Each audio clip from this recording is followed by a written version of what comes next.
اعوذ باللہ من الشیطان اللعین الرجیم بسم اللہ الرحمن الرحیم الحمد للہ وکفا وسلام علی عبادہ الذین اصطفا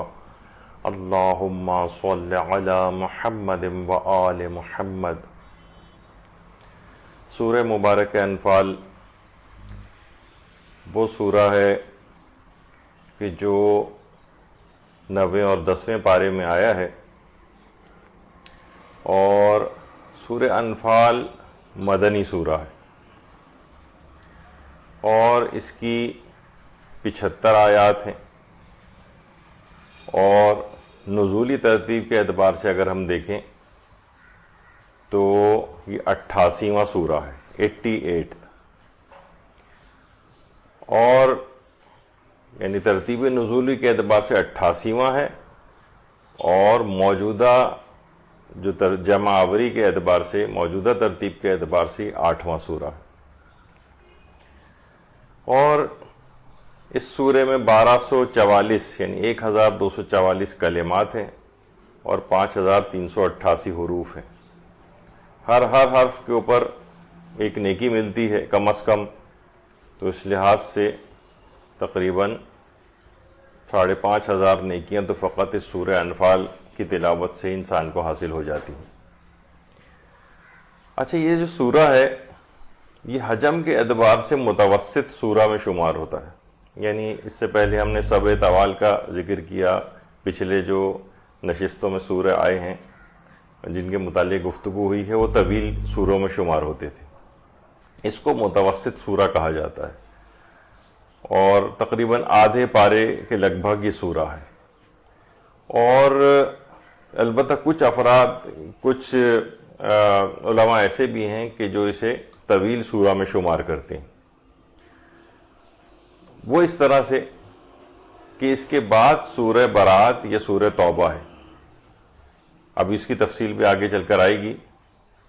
تو اس میں کیونکہ بسم اللہ الرحمن الرحیم نہیں ہے درمیان میں،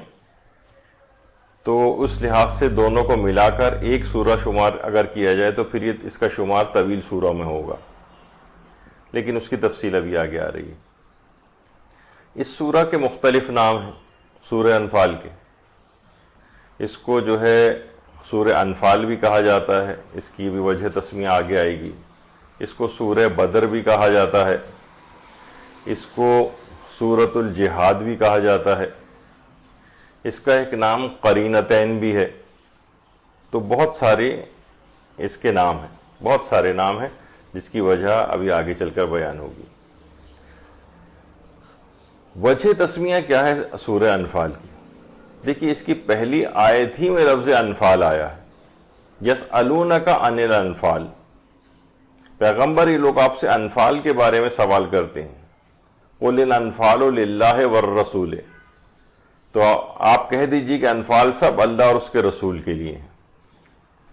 تو کیونکہ اس کی پہلی آیت ہی کے اندر یہ لفظ آیا ہے، اس لحاظ سے اس کا نام سورہ انفال ہے۔ انفال کے خود معنی کیا ہیں یہ بھی ابھی آگے چل کر ذکر ہوگا۔ تو اچھا، اب دیکھیے، پورے قرآن میں یہ لفظ انفال یہ صرف اور صرف فقط اسی سورہ انفال میں استعمال ہوا، کسی اور سورہ کے اندر یہ لفظ استعمال نہیں ہوا، اور اس سے مراد جنگی غنائم ہوتے ہیں، یعنی مال غنیمت، اور اس سے مراد عمومی ثروتیں بھی ہیں، یعنی عمومی مال و دولت وغیرہ بھی اس سے مراد ہے، یعنی جنگی مال غنیمت بھی اس میں شامل ہوتے ہیں انفال میں، اور عمومی مال و دولت وغیرہ بھی اس سے مراد ہوتی ہے۔ اچھا، یہ تو ہے کہ اس کو سورہ انفال کیوں کہا جاتا ہے، اس وجہ سے کہ اس کی پہلی آیت ہی میں لفظ آیا ہے جو کہ جنگی مال غنیمتوں اور عمومی مال و دولت کے لیے استعمال ہوا ہے۔ دوسرا، اس کا ایک نام سورہ بدر بھی ہے۔ اس کی وجہ تسمیہ یہ ہے کہ یہ سورہ جنگ بدر کے موقع پر اس وقت نازل ہوا تھا کہ جب مسلمانوں میں مال غنیمت کے سلسلے میں کچھ اختلافات ہو گئے تھے۔ اس کا ایک نام سورۃ الجہاد بھی ہے، اور اس وجہ سے کہ یہ جہاد کے موقع پہ نازل ہوا تھا، اور اس کا ایک نام قرینتین بھی ہے، قرینتین۔ جیسے کہ اس سے پہلے ابھی ہم نے ذکر کیا کہ سورہ انفال کے فوراً بعد سورہ برات یعنی سورہ توبہ ہے، سورہ توبہ۔ تو سورہ توبہ سے پہلے بسم اللہ الرحمن الرحیم نہیں. تو اس لحاظ سے یہ دونوں سورے ایک دوسرے کے بہت قریب قریب واقع ہوئے ہیں. اگر بیچ میں سے بسم اللہ نکال دی جائے تو بالکل گویا لگتا ہے کہ یہ ملے ہوئے سورے ہیں, اور ملے ہوئے یا بہت قریب کے ہونے کی وجہ سے اس کو قرینتین کہا گیا. اچھا, اتنی اور چیز اس میں ذکر کر دینی ضروری ہے کہ سورہ برات جس وقت انسان شروع کر رہا ہو, اس کے متعلق علماء کہتے ہیں اس وقت تو بسم اللہ الرحمن الرحیم نہیں پڑھے. یعنی اگر بالکل ابتدا سے سورہ توبہ پڑھ رہے ہوں یا سورہ برات پڑھ رہے ہوں تو بسم اللہ الرحمن الرحیم نہیں پڑھی جاتی ہے. لیکن اگر کوئی شخص مثلا سورہ برات اس نے پڑھنی شروع کی اور اس کے بعد پڑھتا ہوا آگے نکل گیا, پھر اس نے سلسلے کو روکا اور پھر اپنے کاموں میں مشغول ہو گیا, پھر دوبارہ سلسلے کو شروع کیا, یعنی درمیان سے اگر کسی مقام پر درمیان سے اس کو اگر اس سورے کو پڑھا جائے تو پھر برکت کی نیت سے بسم اللہ الرحمن الرحیم پڑھنے میں کوئی ممانعت نہیں. یعنی جس وقت بس ابتدا کی جا رہی ہو اس وقت نہ پڑھا جائے, لیکن بعد کی آیات میں اگر کبھی ان کی الگ سے بیچ میں سے آپ کو تلاوت کرنا چاہیں کہ سورے کو پڑھتے ہوئے اگر آپ آگے نکل جائیں اور پھر کوئی بیچ میں تعطل واقع ہو جائے اور پھر دوبارہ سورے کو شروع کریں تو پھر بسم اللہ الرحمن الرحیم پڑھنے میں حرج نہیں, صرف ابتدا میں پڑھنے میں ممانعت ہے. تو سورہ انفال مثلا انسان پڑھتا ہوا جا رہا ہے, پھر بغیر بسم اللہ کے سورہ برات شروع ہو گئی, تو بعض نے اس کو ملا کر ایک ہی سمجھا ہے, تو اس وجہ سے اس سورے کو قرینتین کا نام دے دیا گیا ہے. اچھا, فضائل سورہ انفال کیا ہیں؟ دیکھیں, ہمارے ایک عالم گزرے ہیں شیخ جعفر آل کاشف الغطا, جن کی مشہور کتاب کشف الغطا ہے. اس کی تیسری جلد میں شیخ جعفر آل کاشف الغطا نے بات ارشاد فرمائی ہے کہ ہر ماہ اس سورے کی تلاوت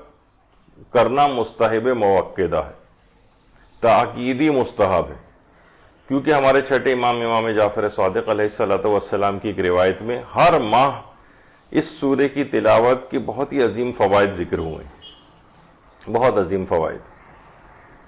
تو اس لحاظ سے اس کو تاکیدی مستحب اس کتاب کے اندر قرار دیا گیا ہے. اور اس کے جو فضائل اور فوائد ہیں وہ اگر ہم دیکھیں, یعنی ایک تو ہے کہ ہر مہینے میں کم سے کم ایک مرتبہ سورہ انفال کی تلاوت کی جائے. سب سے پہلا فائدہ یعنی جو ہم ذکر کر رہے ہیں اس میں کہ یہ سورہ جو ہے نفاق سے بری کروا دیتا ہے, نفاق سے. اچھا دیکھیے, نفاق کیا ہے؟ ایک تو نفاق اعتقادی ہوتا ہے اور ایک نفاق عملی ہوتا ہے. نفاق اعتقادی وہ جو پیغمبر اسلام کے دور میں بہت سارے افراد نے بظاہر اسلام قبول کیا ہوا تھا لیکن اندر سے وہ کافر تھے, کچھ مفادات کے تحت انہوں نے قبول کیا ہوا تھا, اس کو نفاق اعتقادی کہا جاتا ہے. اور ایک نفاق عملی, نفاق عملی ہے کہ ہمارا عمل جتنا ہمیں علم ہوتا ہے کہ ہمیں یہ کام کرنے چاہیے اس کے مطابق ہمارا عمل نہیں ہو پاتا. یہ عملی ایک نفاق ہے, یعنی ہمارا میچ نہیں کرتا علم اور عمل آپس میں. تو یہ جو سورہ ہے اس کی تلاوت نفاق عملی اور نفاق اعتقادی دونوں سے محفوظ رکھتی. ایک تو تفسیر مجموع البیان ہے ہماری, اس میں ہمارے چھٹے امام جعفر صادق علیہ السلام کی ایک روایت ہے کہ جو ہر ماہ سورہ انفال کی تلاوت کرے, ہر ماہ, اور اس کے ساتھ سورہ برات کی بھی تلاوت کرے, یعنی ان دونوں سوروں کو اکثر روایات کے اندر ملا کر بیان کیا گیا اور ان کے فوائد ذکر ہوئے ہیں. اسی وجہ سے وہ قرینتین وغیرہ کی بات آپ نے ابھی سنی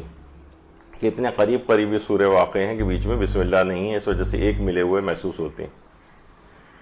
تو امام فرماتے ہیں کہ اگر کوئی شخص یہ دو سورہ ہر ماہ تلاوت کرے, یعنی سورہ انفال اور سورہ برات, تو امام فرماتے ہیں کہ روح نفاق اب اس کے اندر داخل نہیں ہو سکتی, یعنی نہ تو اعتقادی طور پر اور نہ ہی عملی طور پر. یعنی اب اس کا جو عمل ہے یہ اس کے علم کے مطابق ہو جائے گا. یہ بہت بڑا مسئلہ ہے کہ ہمارے ہاں تو آپ دیکھیے نا کہ پورا مسئلہ اسی کے اوپر ہی ہے ہماری زندگیوں کا, کہ ہمیں سب باتیں معلوم ہوتی ہیں, غیبت کی برائی معلوم ہے, جھوٹ کی برائی معلوم ہے, بے حجابی کی برائی معلوم ہے, اور اس طرح سے دیگر چیزوں کی برائی معلوم ہونے کے باوجود اس کے مطابق عمل نہیں کر پاتے, اور اس کو چھوڑ نہیں پاتے، نیکیوں کی اچھائی معلوم ہے لیکن اس کے باوجود جو ہے ہم اتنا عمل نہیں کر پاتے کہ جتنی معلومات ہمارے پاس ہوتی ہیں، تو بہرحال روح نفاق اب اس کے اندر داخل نہیں ہو سکتی، اب اس کا عمل اس کے علم کے مطابق ہو جائے گا، اور عمل اگر علم کے مطابق ہو جائے تو ایک بہترین مومن کے طور پر وہ معاشرے کے اندر ظہور کرے گا، جس سے معاشرہ بھی استفادہ کرے گا اور یہ بھی اپنی آخرت والی بہترین منازل کو حاصل کر لے گا۔ تو امام فرماتے ہیں پہلے ہر مہینے اگر یہ 2 سورہ تلاوت کیے جائیں تو ایک تو فائدہ اس کا یہ ہے کہ روح نفاق اس میں اب داخل نہیں ہو سکتی، دوسرا فائدہ یہ امام نے بتایا کہ اب وہ امیر المومنین کا حقیقی شیعہ شمار کیا جائے گا، حقیقی طور پر حضرت امیر المومنین کا پیروکار شمار کیا جائے گا۔ اور تیسرا فائدہ یہ بتایا گیا اس روایت کے اندر، امام فرماتے ہیں کہ قیامت کے دن وہ حضرت امیر کے ساتھ جنتی کھانا کھائے گا، قیامت کے دن حضرت امیر المومنین کے ساتھ جنتی کھانا تناول فرمائے گا، یہاں تک کہ لوگ حساب و کتاب سے فارغ ہو جائیں۔ باقاعدہ بحار الانوار میں بھی ہے، مجموع البیان میں بھی ہے، ثواب الاعمال میں بھی ہے، مستدرک الوسائل میں بھی ہے، تفسیر عیاشی میں بھی ہے، کتاب کنز الدقائق میں بھی ہے، ان سب کے اندر یہ والی روایت موجود ہے کہ یہ اتنی جو فوائد چھٹے امام نے ذکر کیے ہیں سورہ انفال کے، اور سورہ انفال کے ساتھ سورہ برات بھی اگر ساتھ میں تلاوت کی جائے مہینے میں کم سے کم 1 دفعہ، جو اتنا بڑا ٹاسک نہیں ہے، پورے مہینے میں صرف ایک دفعہ صرف اگر اس سورے کو باقاعدہ اپنے کیلنڈر پہ ان 2 سوروں کو مارک کر لیا جائے تو انشاءاللہ یہ تمام فوائد اس کو حاصل ہوں گے۔ اچھا، دوسرا فائدہ اس کا یہ بتایا گیا کہ پیغمبر اسلام ختمی مرتبہ صلی اللہ علیہ وآلہ وسلم، اللہم صلی علی محمد وآل محمد، ان کی شفاعت کا حقدار قرار پائے گا۔ یہ بھی روایت بحار الانوار میں ہے، تفسیر برہان میں بھی ہے، مجموع البیان میں بھی ہے، تفسیر عیاشی میں بھی ہے کہ پیغمبر اکرم صلی اللہ علیہ وآلہ وسلم یہ بات ارشاد فرماتے ہیں کہ جو بھی ان 2 سوروں کی تلاوت کرے گا، سورہ انفال اور سورہ برات، تو پیغمبر فرماتے ہیں کہ قیامت کے دن میں اس کی شفاعت کروں گا اور گواہی دوں گا کہ اس کا قاری منافق نہیں تھا۔ اللہ اکبر! یعنی پیغمبر اکرم اگر کسی کی شفاعت کریں اور قیامت کے دن اس کے شخص کے حق میں گواہی دیں کہ یہ نفاق سے بری ہے، یہ اپنے علم پر عمل کرنے والا تھا، اب اس کے نجات دہندہ ہونے میں، نجات یافتہ ہونے میں تو اس کے کوئی شک و شبہ ہی باقی نہیں رہے گا، تو پیغمبر اسلام کی شفاعت کا حقدار قرار پائے گا۔ اس کا ایک اور فائدہ ذکر یہ کیا گیا ہے کہ قید سے رہائی اور نجات کے لیے سورہ بڑا مجرب ہے۔ جو کتاب خواص آیات قرآن کریم، اس میں بھی یہ بات آئی ہے کہ ہمارے چھٹے امام جعفر صادق علیہ السلام فرماتے ہیں کہ اگر کوئی شخص کسی قید خانے میں ہو یا کسی مشکل میں گرفتار ہو اور وہ وہاں سورہ انفال کی 7 بار تلاوت کرے، 7 بار، تو وہ قید سے نجات حاصل کر لے گا، قید سے نجات حاصل کر لے گا اگر کوئی قیدی 7 مرتبہ سورہ انفال کی تلاوت کر لے۔ تو بہت سارے ہمارے جوان ہیں جو کہ مسنگ پرسنز کے طور پر شمار ہوتے ہیں، کچھ پتہ نہیں چل رہا ہے، ان کے گھر والے بھی ان کی طرف سے اس عمل کو کر سکتے ہیں، اور کسی کے علم میں ہو اور خدا نخواستہ کوئی ایسی صورتحال پیش آ جائے تو یہ دماغ میں رہے کہ قید سے نجات کے لیے 7 مرتبہ سورہ انفال کی تلاوت بڑی مجرب ہے اور انسان قید سے رہائی حاصل کر لیتا ہے۔ اچھا، ایک ساتھ اگر اس کو نہ پڑھ سکیں تو اس کو وقفے دے کر بھی پڑھ سکتے ہیں، یعنی یہ ضروری نہیں کہ ایک دفعہ شروع کیا جائے تو پوری 7 ایک ہی سٹنگ کے اندر ختم کی جائے، مناسب وقفے دے کر 7 کا عدد مکمل کیا جا سکتا ہے۔ پھر اس کے بعد جو اگلی اس کی فضیلت ہے وہ یہ ہے کہ حاکم کی شر سے حفاظت کے لیے جو کتاب ہے خواص آیات قرآن کریم، اس کے اندر بھی یہ بات آئی ہے، مجربات امامیہ میں بھی بات آئی ہے، اور اس میں چھٹے امام جعفر صادق علیہ السلام کی روایت نقل کی گئی ہے کہ جو اس سورے کو لکھ کر گلے میں پہنے، جو اس سورے کو لکھ کر گلے میں اپنے لٹکائے یا پہنے، وہ جب بھی حاکم کے سامنے ڈٹ کر کھڑا ہوگا وہ دلیل اور حجت رکھتا ہوگا۔ اب مقدمات عدالت ہوتے ہیں، بعض اوقات پولیس کچہریوں کی نوبت آتی ہے، تو چھٹے امام فرماتے ہیں کہ اس سورے کو لکھ کر اور گلے میں پہن لے، تو جب بھی وہ حاکم کے سامنے جائے گا ہمیشہ ڈٹ کر کھڑا ہوگا، دلیل و حجت رکھتا ہوگا،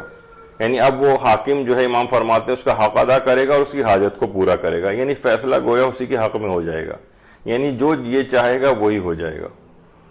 تو یہ اس کا ایک بہت اہم، اس کو صرف پہننے کا ایک تعویذ کے طور پر اس سورہ کو یہ اس کا فائدہ ہے۔ اور اس کے علاوہ تمام امور میں کامیابی کے لیے بھی یہ سورہ بہت مجرب ہے۔ بعض اوقات ہوتا ہے نا کہ ہم ایک ایک اپنے کاموں کے لیے الگ الگ چیزوں کے عملیات کرنا مشکل ہوتے ہیں، تو خواص سورہ قرآنیہ کے اندر بھی ہے، مجربات امامیہ میں بھی ہے۔ حضرت ابن عباس جو صحابی تھے ان کی روایت ہے کہ جو شخص بھی سوتے وقت سورہ انفال کی تلاوت کرے یا اس پر سورہ انفال تلاوت کی جائے، یعنی یا تو خود تلاوت کر لے یا کوئی اور شخص اس پر سورہ انفال تلاوت کرے، جیسے والدین ہیں اپنی اولاد کے اوپر تلاوت کر رہے ہیں، یا حضرت ابن عباس فرماتے ہیں کہ یا لکھی ہوئی سورہ انفال اس کے پاس ہو، تو پروردگار اسے اس کے تمام امور میں کامیابی اور کامرانی عطا فرمائے گا، تمام امور میں۔ تو یہ ایک بہت اہم ہے، یعنی یا تو سورہ انفال سوتے وقت تلاوت کرے یا اس پر تلاوت کی جائے، یعنی وہ خود تلاوت نہیں کر رہا لیکن کوئی دوسرا شخص اس کے اوپر تلاوت کر رہا ہے یا اس کے لیے تلاوت کر رہا ہے، یا سورہ انفال لکھی ہوئی اس کے پاس ہو، تو اس کو اپنے تمام امور میں، یعنی کیسی برکت اس کو حاصل ہوگی کہ جتنے کاموں میں ہاتھ ڈالے گا وہ سارے کامیاب ہوتا چلا جائے گا۔ ان تمام سوروں کی جو فضائل ہیں اس میں کوئی بعید نہیں ہیں یہ چیزیں، اگر اعتقاد کے ساتھ ان تمام چیزوں کو انجام دیا جائے، کیونکہ فقط قرآن یقیناً کتاب ہدایت ہے، لیکن اس کے ساتھ ساتھ اس کے بے پناہ فضائل اور برکات اور ہیں، دین اور دنیا کی ہر خیر قرآن کے اندر موجود ہے، اس سے تمام فوائد حاصل کیے جا سکتے ہیں۔ اچھا، اس کے علاوہ اس کی تلاوت سے بے پناہ ثواب ملتا ہے۔ تفسیر مجموع البیان جو علامہ طبرسی نے لکھی ہے، اس میں ایک روایت ہے ہمارے پیغمبر اکرم ختم مرتبہ صلی اللہ علیہ وآلہ وسلم کی، کہ پیغمبر فرماتے ہیں کہ جو اس سورہ کی تلاوت کرے دنیا کے تمام منافق مرد اور عورتوں کی تعداد کے 10 گنا برابر نیکیاں اس کے نامہ اعمال میں لکھی جاتی ہیں، اور ان لوگوں کی یعنی منافقین کی پوری دنیا میں جو تعداد پائی جاتی ہے اس کے 10 گنا برابر گناہ اس کے معاف ہوتے ہیں، اور عرش پر جو فرشتے موجود ہیں اس کی زندگی ہی میں اس پر درود بھیجتے ہیں۔ دیکھیے بہت سی روایات میں یہ آیا ہے کہ اللہ درود بھیجتا ہے، کہیں ہے فرشتے درود بھیجتے ہیں، تو اللہ کا درود بھیجنا یہ نزول رحمت کرواتا ہے، یعنی اللہ کے درود بھیجنے سے مراد ہے اللہ اپنی رحمت نازل فرماتا ہے۔ فرشتوں کا درود بھیجنا طلب مغفرت ہے، اور بندوں کا جو درود بھیجنا ہے وہ درجات میں بلندی کی دعا ہے، یعنی ان سب افراد کے، یعنی اللہ کا درود بھیجنا الگ معنی میں ہے، فرشتوں کا درود بھیجنا الگ معنی میں ہے، اور صاحبان ایمان کا درود بھیجنا الگ معنی میں۔ اللہ کا درود نزول رحمت ہے، فرشتوں کا درود طلب مغفرت ہے، اور عام مومنین کا درود درجات میں بلندی کی دعا ہے۔ تو اگر کوئی شخص سورہ انفال کی تلاوت کرتا ہے تو دنیا کے تمام منافقین جو مرد اور عورت ہیں ان کی تعداد کے 10 گنا برابر نیکیاں اس کے نامہ اعمال میں لکھی جاتی ہیں، ان کی تعداد کے 10 گنا برابر گناہ اس کے محو ہوتے ہیں، اور عرش پر فرشتے اس کی زندگی میں اس پر درود بھیجتے رہتے ہیں، یعنی اس کے لیے مسلسل طلب مغفرت کرتے ہیں۔ اچھا، اب اس دماغ میں ایک سوال آتا ہے کہ اس سے پہلے بھی آیا ہے کہ کچھ روایات میں کچھ سورہ کے لیے آیا ہے کہ تمام دنیا میں پائے جانے والے منافق مشرکین کی تعداد کے برابر نیکیاں دی جاتی ہیں، یہاں پر آیا ہے کہ پوری دنیا میں موجود منافقین کی تعداد کے 10 گنا برابر نیکیاں دی جاتی ہیں۔ تو دیکھیے منافقین کی تعداد اور دنیا میں جو آپ کو پتہ ہے کہ اکثریت بہرحال دنیا کی تعداد کے اعتبار سے دیکھا جائے تو وہ گمراہ میں شمار ہوتی ہے، یعنی جو اسلام کے علاوہ دیگر ادیان کی پیروی کرنے والے ہیں، تو منافقین کو بعض اوقات اپنی کثرت کے اوپر بڑا گھمنڈ ہو جاتا ہے. تو جیسے آج کل کفار کی تعداد جو ہے وہ سب سے زیادہ ہے، مسلمانوں سے بھی زیادہ ہے، تو آخرت میں ان کے اسی زوم اور غرور کو خاک میں ملانے کے لیے مومن کو اتنے درجات بلند کیے جاتے ہیں اور اس کے اس قدر گناہ جو ہے اس کے معاف ہوتے ہیں کہ جن پر تم اتنا گھمنڈ کر رہے تھے اپنی تعداد، مومن کو آخرت میں اسی تعداد کے 10 گنا برابر اجر و ثواب جو ہے دے کر اس کو خوش کیا جائے گا اور ان کے دل کو جلایا جائے گا. تو بہرحال بے پناہ ثواب ہے اس کا. اچھا، اسی طرح سے قیامت کے دن حساب و کتاب سے نجات دلانے والا سورہ ہے. حساب و کتاب سے نجات دلانے والا. ثواب الاعمال میں شیخ صدوق نے بھی اس روایت کو لکھا ہے ہمارے چھٹے امام جعفر صادق علیہ الصلوۃ والسلام کے حوالے سے کہ جو بھی اس سورہ کی تلاوت یعنی سورہ انفال کی تلاوت کرے گا اس کا شمار حساب و کتاب سے نجات یافتہ شیعوں میں سے ہوگا، یعنی جن سے کوئی حساب و کتاب نہیں لیا جائے گا. تو یہ پروردگار عالم کی ایک الگ ایک لطف و کرم والی بات ہوگی کہ جو اس سورہ کے قاری کو اور اس سورہ کی تلاوت کرنے والے کو پروردگار اس کا اجر و ثواب عطا کرے گا. اس کا ایک اور فضیلت یہ ہے سورہ کی کہ قرض کی ادائیگی کے لیے سورہ بڑا مجرب ہے. تفسیر برہان میں اس سورہ کی تلاوت کو قرض کی ادائیگی کے لیے بہت ہی مجرب شمار کیا گیا. بہت سارے لوگ بہت زیادہ قرض ان کے اوپر ہوتا ہے، تو وہ اگر کم سے کم ہر ہفتے ایک مرتبہ سورہ انفال کی تلاوت کریں تو انشاءاللہ اس کا ان کا قرض بہت ہی جلد ادا ہو جائے گا. بہت مجرب سورہ ہے. ایک اور اس کا فائدہ یہ ہے کہ یہ ہر وقت خوش اور مطمئن رکھنے والا سورہ ہے. دیکھیے آج کل تو ہر وقت لوگوں کے اوپر مایوسی، مشکلات، پریشانیاں، کبھی بیماریاں، کبھی اور زندگی کی مشکلات ہوتی ہیں کہ ہر وقت انسان زیادہ تر اوقات میں تو پریشان ہی رہتا ہے. کتاب جو ہے خواص آیات قرآن کریم، اس میں ایک عمل بتایا گیا ہے جو وہ عمل رمضان میں کرنا ہے، اور رمضان کچھ عرصے بعد آنے ہی والا ہے. وہ یہ ہے کہ رمضان کی 27 تاریخ کو یہ انسان آپ کو چاہیے کہ اس کو کیلنڈر کے اوپر مارک کر لیں کہ رمضان المبارک کی 27 تاریخ کو سورہ انفال کی آیت نمبر 10 وَمَا جَعَلَهُ اللَّهُ إِلَّا بُشْرَى وَلِتَطْمَئِنَّ بِهِ قُلُوبُكُمْ، اور اسے ہم نے صرف ایک بشارت قرار دیا تاکہ تمہارے دل مطمئن ہو جائیں، اور مدد تو صرف اللہ ہی کی طرف سے، اللہ ہی صاحب عزت اور صاحب حکمت ہے. تو یہ والی جو سورہ انفال کی آیت نمبر 10 ہے، یہ ماہ رمضان المبارک کی 27 تاریخ کو نیت خالص کے ساتھ اور خدا پر توجہ رکھتے ہوئے اور اس کے معنی کو سمجھتے ہوئے اگر کسی کاغذ کے اوپر لکھے، کسی کاغذ پہ لکھے اور اس کو کسی نگین یا انگوٹھی وغیرہ میں پہن لے. اب وہ خود آپ دیکھیں گے اس کو کس طریقے سے اس لکھی ہوئی چیز کو انگوٹھی کے طور پہ پہنا جا سکتا ہے. تو کتاب خواص آیت قرآن کریم میں ہی کہ اگر 27 رمضان کو اس طرح سے سورہ انفال کی آیت نمبر 10 کو مکمل توجہ اور پروردگار عالم پر مکمل توجہ کے ساتھ اس کے معنی کو سمجھتے ہوئے اور خالص نیت کے ساتھ اگر اس کو لکھ کر اور ایک انگوٹھی اور یا کسی نگینے وغیرہ میں پہن لے تو وہ ہمیشہ شادمان و خوش و مطمئن رہے گا. یعنی اب اسے کوئی ڈپریشن نہیں ہوگا، غم و تکالیف تو زندگی میں آتے ہی ہیں لیکن یہ مطمئن رہے گا. دیکھیے آج کل تو یہ ہو گیا نا کہ ہم تو صرف اندیشوں ہی کے اندر اپنے آپ کو پریشان کر کے رکھ لیتے ہیں. ایک مصیبت ابھی آئی نہیں ہے اور اس کے لیے پہلے سے واویلا شروع ہو جاتا. تو بہرحال اس میں یہ ہے کہ مشکلات اور پریشانی تو اس کے بعد بھی آتی رہیں گی، لیکن یہ کہ انسان بالکل خوش اور مطمئن رہے گا، اس کے دل کو کوئی یعنی بالکل جواں مردی کے ساتھ اس کا جو ہے مقابلہ کرے گا. تو بہرحال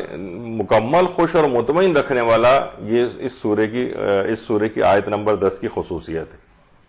اور اس کے علاوہ یہ کہ وہ اپنے دشمنوں پر بھی فتح یاب ہوگا. اگر یہ آیت نمبر 10 اس کے پاس انگوٹھی کے اندر مثلا اگر کوئی شخص چاہے تو اپنی انگوٹھی کے نگینے کے اوپر اس آیت نمبر 10 کو کندھا بھی کروا سکتا ہے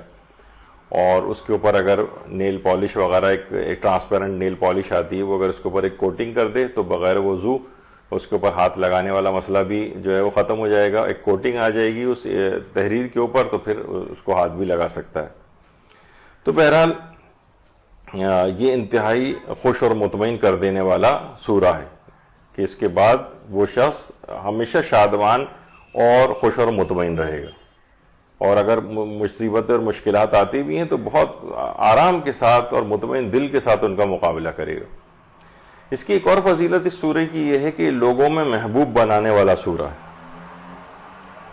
جہت محبوبیت در میان مردم، یعنی اس کے لیے بھی سورہ کو پڑھا جا سکتا ہے. اور خاص طور پر جو خواص آیت قرآن کریم میں یہ بات آئی ہے کہ جو اس سورے کی آیات نمبر 62 اور 63، 62 اور 63، یہ اگر کوئی شخص، یہ بھی رمضان کا ہی ایک عمل ہے. دیکھیے لوگوں میں محبوب بنانے والا سورہ ہے، اور اس کی جو 2 آیات ہیں خاص طور پر آیت نمبر 62 اور آیت نمبر 63. رمضان کا جو پہلا جمعہ ہے اس میں ظہر اور عصر کے درمیان کسی وقت ان 2 آیات کو لکھے، اور باطہارت ہو کر لکھے. اور علماء فرماتے ہیں جو بھی دیکھیے بہت ساری چیزیں اس طرح کی ہیں کہ جو علماء کے کچھ تجربات ہیں، خاص طور پر جو عملیات وغیرہ کے جو علماء ہوتے ہیں ان کی الگ تجربات ہیں اس سلسلے میں، اور ان کے پاس الگ اس کے دلائل ہوتے ہیں جو ہر جگہ بیان بھی نہیں ہوتے. بہت سے لوگ جو ہیں اپنی سطحی سی معلومات سے جو ہے نا وہ عام طور پر ان چیزوں کا مذاق اڑانے لگتے ہیں کہ بھئی صرف تو سورہ کی تلاوت ہی کر لی جائے، یا مثلا ان آیات کی تلاوت کر لی جائے. اس کو ان چیزوں میں کرنے کی کیا ضرورت ہے، جیسے کہ جس میں بیان ہو رہا ہے کہ رمضان کے پہلے جمعے میں ظہر و عصر کے درمیان ان آیات نمبر 62 اور 63 کو لکھنا ہے. باطہارت ہو کر لکھنا ہے، اور 3 کاغذوں کے اوپر لکھنا ہے جو 3 مختلف رنگوں کے ہوں، سبز، زرد اور سرخ. جو عملیات کے علماء ہیں وہ فرماتے ہیں کہ ان دونوں آیات کو 3 کاغذوں کے اوپر لکھنا ہے جو کہ الگ الگ رنگوں کی ہوں، یعنی جو کاغذ ہیں وہ الگ رنگوں کے ہوں، ایک سبز ہو، ایک زرد ہو اور ایک سرخ ہو. اور ان 2 آیات کو لکھ کر اپنے پاس رکھے تو وہ جس سے بھی ملے گا اس کا محبوب بن جائے گا، اس کا فیورٹ ہو جائے گا، لوگوں میں اس کی محبوبیت پیدا ہو جائے گی، لوگوں میں اب کوئی اس کے خلاف نہیں رہے گا. لوگوں کو عام طور پر آج کل کی بہت ہوتا ہے نا کہ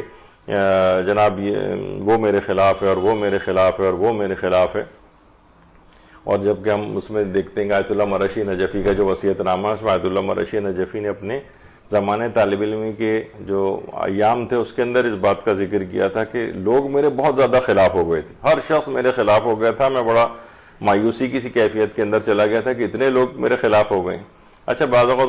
علماء حقہ کے تو لوگ خلاف ہو ہی جاتے ہیں، لیکن ہم البتہ اگر ہم جیسے افراد ہیں ان کے بہت زیادہ ہر آدمی خلاف ہو رہا ہے اگر، تو ہمیں اپنا بھی ذرا جائزہ لینا چاہیے کہ بھئی ایسی کیا خرابی ہو گئی کہ ہر شخص ہمارے خلاف ہو رہا ہے. تو بہرحال اپنے محاسبہ کرتے ہوئے بھی اس کو دیکھنا چاہیے. لیکن یہ کہ اگر کوئی بلا وجہ لوگ آپ کے خلاف ہو رہے ہوں، اپنے دیانتداری سے اپنا جائزہ لیو کہ آپ کا اس میں کوئی قصور نہیں ہے. کچھ لوگ جیلس ہو رہے ہیں، حسد کا شکار ہو رہے ہیں، یا کسی اور وجہ سے خلاف ہو رہے ہیں آپ کے، تو پھر اس عمل کو اگر انجام دیا جائے، یعنی رمضان کے پہلے جمعے میں ظہر و عصر کے درمیان ان 2 آیات کو لکھا جائے، 62 اور 63 کو، اور باطہارت لکھا جائے اور 3 مختلف رنگوں کے کاغذوں پر لکھا جائے، جیسے کہ ابھی ہم نے بیان کیا کہ سبز، زرد اور سرخ رنگ کے کاغذ، اور پھر اس کے بعد اس کو اپنے پاس رکھا جائے. تو خواص آیات قرآن کریم کے اندر یہ بات آئی ہے کہ لوگوں میں اس کی محبوبیت پیدا ہو جائے گی، کوئی اس کے خلاف نہیں رہے گا. تو یہ اس کا ایک فائدہ ہے آیت نمبر 62، اور دوسری ہے آیت نمبر 63. اور آیت نمبر 63 الف بین قلوبہم، اور ان کے دلوں میں محبت پیدا کر دی ہے کہ اگر آپ ساری دنیا خرچ کر دیتے تو بھی ان کے دل میں باہمی الفت پیدا نہیں کر سکتے تھے، لیکن خدا نے الفت و محبت پیدا کر دی ہے کہ وہ ہر شے پر غالب اور صاحب حکمت ہے. تو آیت کو اگر ترجمے کے ساتھ پڑھا جائے ان تمام عملیات میں، تو اس کے اندر آپ دیکھیں گے کہ وہ اس کی خاصیت بھی اس کے اندر ان الفاظ کے اندر پائی جاتی جس کام کے لیے اس آیت کو پڑھا جا رہا ہے. تو ایک محبوبیت لوگوں کے دلوں میں اس شخص کے لیے پیدا ہو جائے گی جو اس آیت نمبر 62 اور 63 کی ویسے بھی تلاوت کرے. پورے سورہ پڑھے تو اور اچھا ہے، 62 اور 63 کی الگ سے بھی تلاوت کر سکتا ہے، اور اس عمل کو بھی انجام دے جو رمضان کے اعتبار سے ہے کہ جس کے اندر اس انداز سے ان آیات کو لکھا جاتا ہے. پھر اس کے بعد تمام مشکلات کی آسانی کے لیے یہ بات بھی آئی ہے. خواص کتاب جو آیات قرآن کریم ہے اس میں یہ بات آئی ہے کہ سورہ انفال کی آیات 66 تا 75، 66 سے لے کر اور 75 تک جو آیات ہیں، اگر ہفتے کے دن سے ان کو پڑھنا شروع کرے اور ایک ہفتے تک ہر نماز کے بعد پڑھے، ہفتے کے دن سے اس کام کو شروع کرے اور ایک ہفتے تک ہر نماز کے بعد پڑھے، تو خدا اس کے تمام اہم کاموں کو آسان کر دے گا اور اس کی تمام مشکلات کو دور کر دے گا. تمام مشکلات دور ہو جائیں گی اس کی، اگر وہ شخص آیات 66 سے لے کر 75 تک ہفتے کے دن سے پڑھنا شروع کرے اور ایک ہفتے تک ہر نماز کے بعد پڑھے، تو انشاءاللہ پروردگار عالم اس کی تمام مشکلات کو دور فرما دے گا. اچھا، اب اس سورہ کے اندر آیات احکام بھی ہیں، تقریباً 16 کے قریب آیات ایسی ہیں جس میں فقہ احکام بیان کیے گئے، اور جو اس کی مشہور ترین آیات ہیں، سورہ انفال کی مشہور ترین آیات، اس میں ایک آیت انفال ہے، اور جو کہ ابھی آپ نے دیکھا کہ سب سے پہلی آیت ہی ہے سورہ انفال کی، یسألونک عن الانفال قل الانفال للہ والرسول. اچھا، انفال سے مراد دیکھیے وہ اموال ہیں جن کا کوئی خاص مالک نہیں ہوتا ہے، یعنی اس کے مالک جو ہیں وہ اللہ ہے، اس کا رسول ہے، اور یقیناً جو اس سلسلے میں علماء تفصیل بیان کرتے ہیں اور ان کے برحق جانشین ہیں. اچھا، جنگی غنائم اور جنگی مال غنیمت بھی اس میں شامل ہیں. علامہ طباطبائی نے بھی اس بات کو لکھا ہے، آیت اللہ ناصر مکارم شیرازی نے بھی اس بات کو لکھا ہے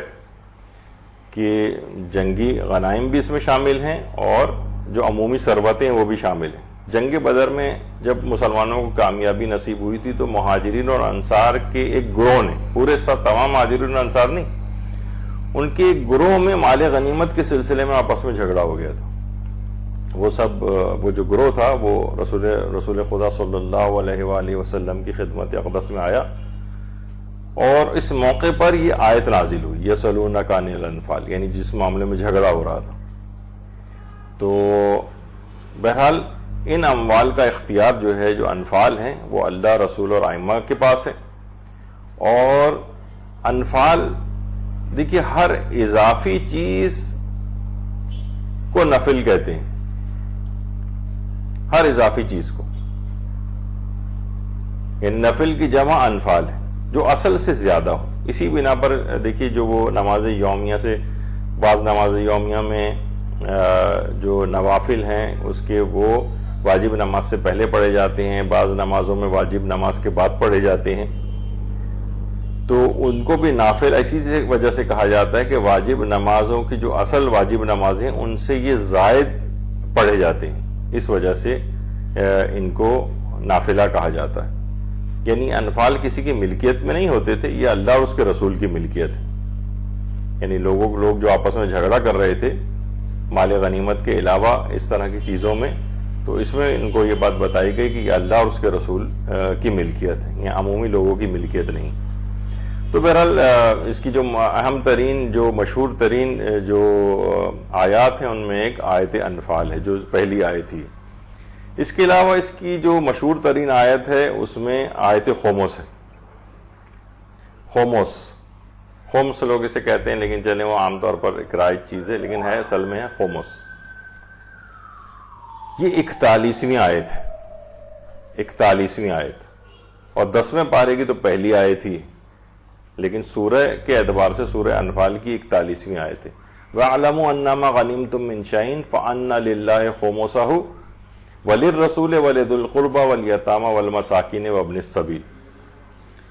اور یہ جان لو کہ تمہیں جس چیز سے بھی فائدہ حاصل ہو اس کا 5واں حصہ اللہ، اس کے رسول، رسول کے قرابت دار، ایتام، مساکین اور مسافران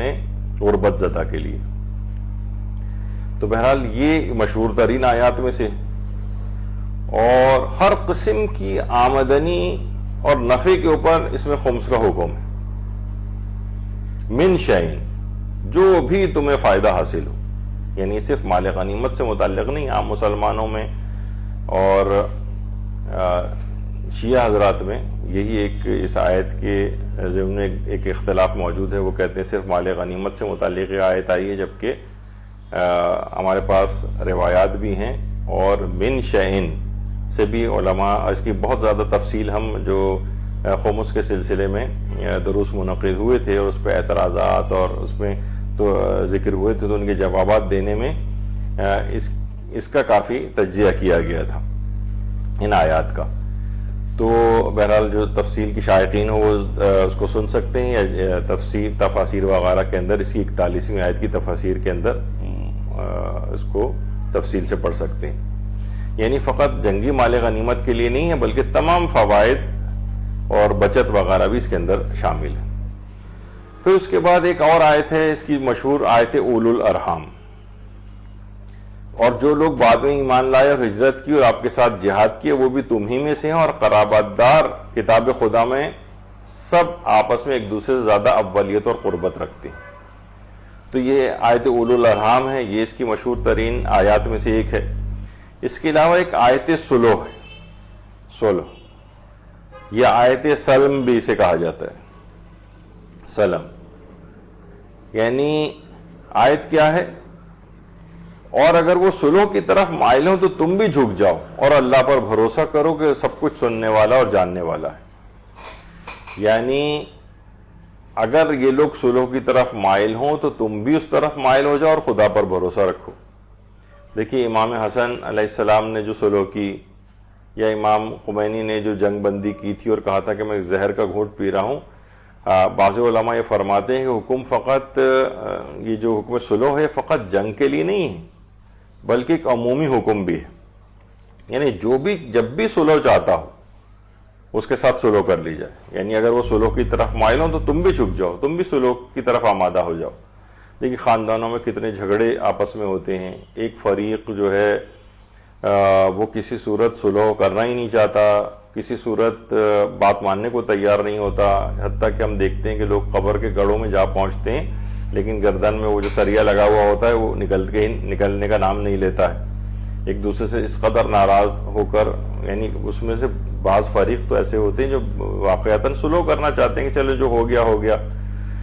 لیکن دیکھیے حکم خدا ہے، صلح پر مائل ہو تو دوسرے کو بھی بات مان لینی چاہیے اور صلح کر لینی چاہیے۔ ہمارے چھٹے امام جعفر صادق علیہ السلام نے اپنے جو صحابی سے فرمایا تھا نا کہ تم جب بھی دو شیعوں کو آپس میں کبھی مالی امور میں جیسے جھگڑا کرتے دیکھو، یعنی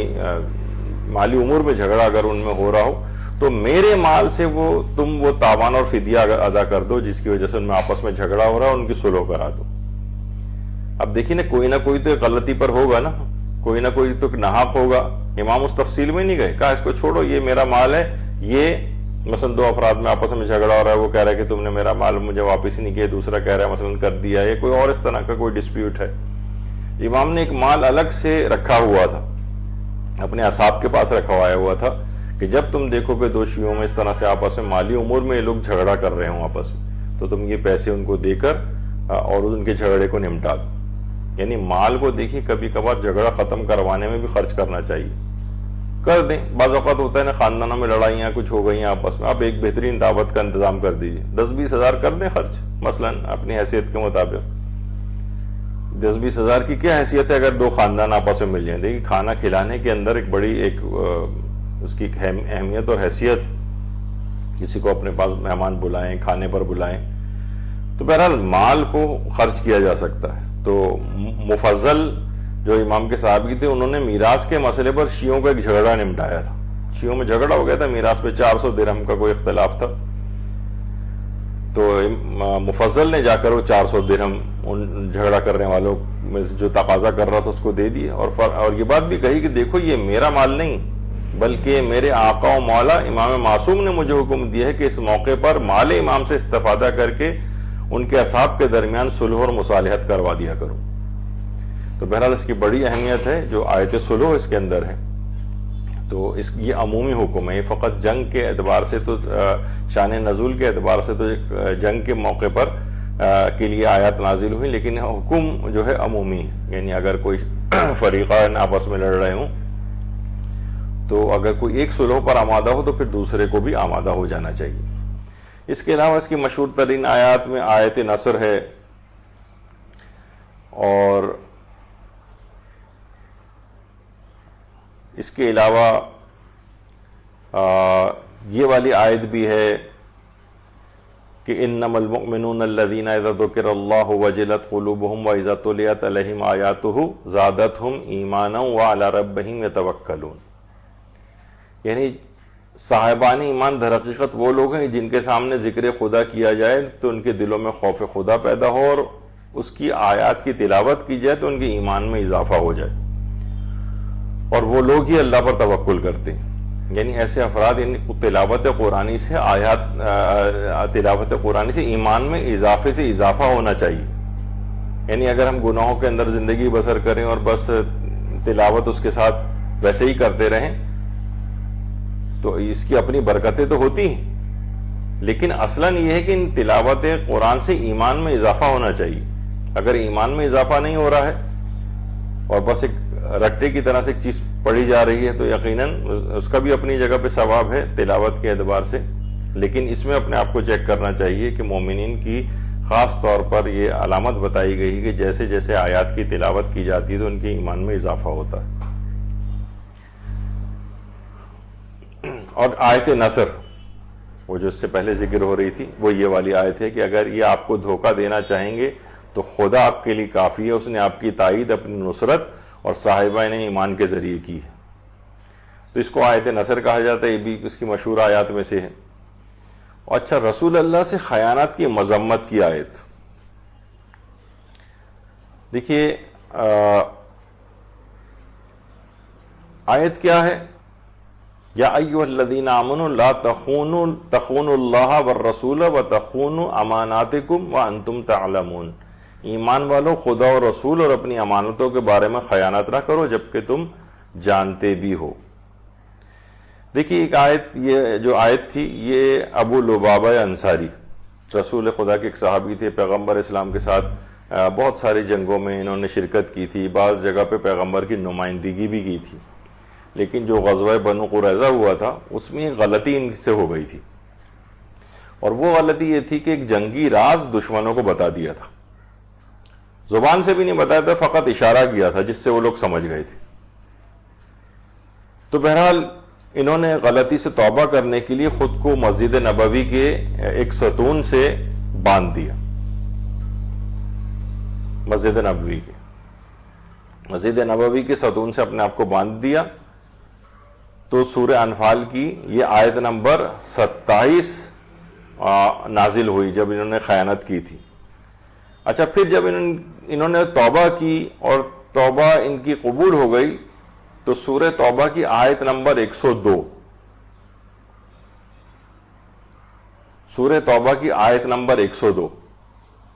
اور دوسرے وہ لوگ جنہوں نے اپنے گناہوں کا اعتراف کیا کہ انہوں نے نیک اور بد اعمال مخلوط کر دی ہیں, ان قریب خدا ان کی توبہ قبول کر لے گا کہ وہ بڑا بخشنے والا اور مہربان ہے. اس سورہ توبہ کی آیت نمبر 102 نازل ہوئی ان کے حق میں, اور ان کی توبہ کو قبولیت کا درجہ مل گیا. انہوں نے اپنے آپ کو جب ستون سے باندھا تھا مسجد نبوی کے تو یہ قسم کھائی تھی اس بات کی کہ جب تک اللہ ان کی توبہ قبول نہیں کرے گا وہ اپنے آپ کو ستون سے باندھے رکھیں گے اور خود کو نہیں کھولیں گے. اور کچھ دن بعد ان کی توبہ قبول ہو گئی, اور اس دوران نمازوں اور دیگر حوائج ضروریہ کے لیے ان کی بیٹی لبابہ وہ آ کر آتی تھیں اور ان کو کھولتی تھیں اپنی حوائج سے, اور عبادات کو انجام دے کر پھر دوبارہ ان کو باندھ دیا جاتا تھا. رسول اللہ نے تیسرے دن جب ان کی توبہ قبول ہو گئی تو خود آ کر اپنے ہاتھوں سے ان کی رسیاں کھولیں. دیکھیے ستون ابی لبابہ, یہ ستون ابو لبابہ جو ہے یہ مسجد نبوی میں آج بھی موجود ہے. اور یہاں پر کس قدر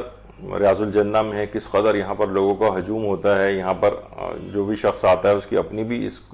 حوالے سے اس کی توبہ قبول ہوتی. کہ دیکھیے جب بھی یہ آیت سورہ توبہ کی 102 نازل ہوئی تھی جس میں ان کی توبہ قبول ہونے کا ذکر ہوا تھا، تو پیغمبر اسلام اس وقت اپنے گھر میں تھے، ام سلمہ کے حجرے میں تھے. اچانک سے پیغمبر اسلام مسکرانے لگے. حضرت ام سلمہ نے فرمایا یا رسول اللہ، اللہ آپ کو ہمیشہ ہنستا اور مسکراتا رکھے، آپ کس بات پر تبسم فرما رہے ہیں؟ تو پیغمبر گرامی ختم مرتبہ صلی اللہ علیہ وآلہ وسلم نے ارشاد فرمایا کہ ابو لبابہ کی توبہ قبول ہو گئی. اچھا، بعض روایت میں کہ حضرت ام سلمہ نے کہا کہ یا رسول اللہ اگر آپ کی اجازت ہو تو کیا میں خود ابو لبابہ کو جا کر یہ خوشخبری دوں؟ پیغمبر نے اجازت دے دی. اچھا، پیغمبر کا حجرہ مسجد نبوی بالکل ملے ہوئے تھے، آپس میں دروازے کھلتے تھے. تو حضرت ام سلمہ حجرے کے دروازے پر گئیں اور وہیں سے کہا کہ اے ابو لبابہ ابشر فقط تاب اللہ علیک، اے ابو لبابہ تمہیں مبارک ہو، اللہ نے تمہاری توبہ قبول کر لی. اچھا، صحابہ کو بھی خبر ملی تو تمام صحابہ رسیاں کھولنے کے لیے دوڑے،